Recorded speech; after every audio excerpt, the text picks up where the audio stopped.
how we go forward from here. Thankfully, former Trump is not seriously injured. I spoke with him last night. I'm grateful. He's doing well, and Jill and I keep him and his family in our prayers. We also extend our deepest condolences to the family of the victims who was killed. Corey was a husband, a father, a volunteer firefighter, a hero, sheltering his family from those bullets. We should all hold his family and all those injured in our prayers. Earlier today, I spoke about an ongoing investigation.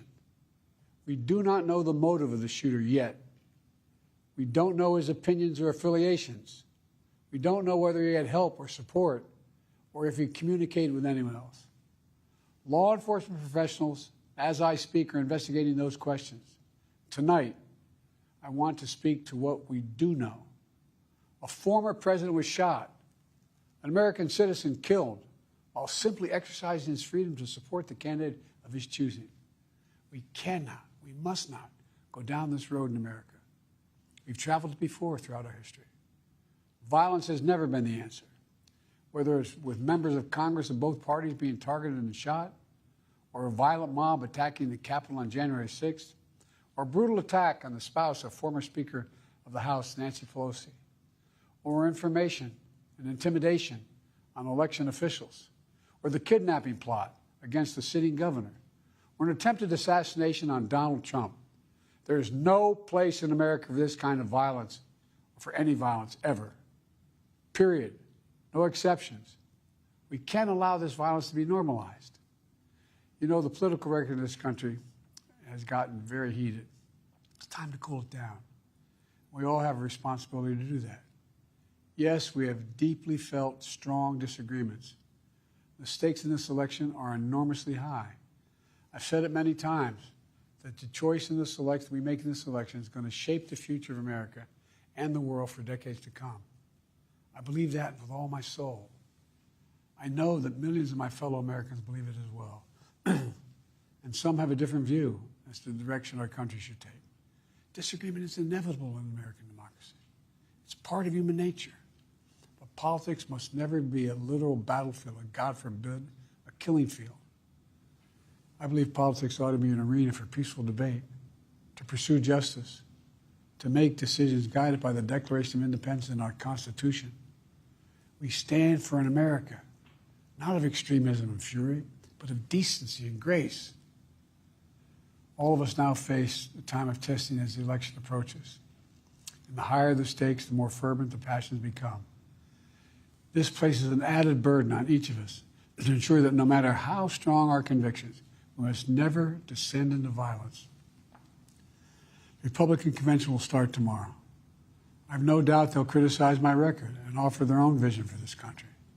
I'll be traveling this week making the case for our record and the vision, my vision of the country, our vision. I'll continue to speak out strongly for our democracy, stand up for our Constitution and the rule of law, to call for action at the ballot box, no violence on our streets. That's how democracy should work. We debate and disagree. We compare and contrast the character of the candidates, the records, the issues, the agenda, the vision for America. But in America, we resolve our differences at the battle box. You know, that's how we do it, at the battle box, not with bullets.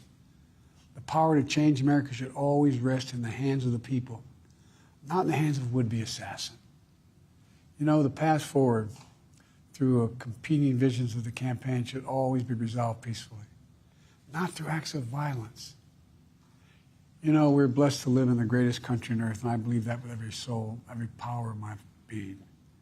So tonight, I'm asking every American to recommit, to make America, think about it. What's made America so special?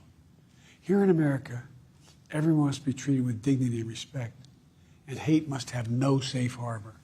Here in America, we need to get out of our silos, where we only listen to those with whom we agree, where misinformation is rampant, where foreign actors fan the flames of our division to shape the outcomes consistent with their interests, not ours. Let's remember, here in America, while unity is the most elusive of all goals right now, nothing is more important for us now than standing together. We can do this. You know, from the beginning, Our founders understood the power of passion. So they created democracy that gave reason and balance a chance to prevail over brute force. That's the American we must be. An American democracy where arguments are made in good faith. An American democracy where the rule of law is respected. An American democracy where decency, dignity, fair play aren't just quaint notions, but living, breathing realities.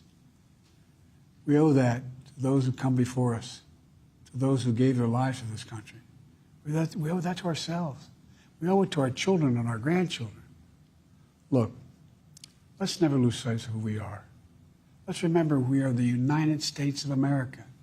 There is nothing beyond our capacity when we do it together.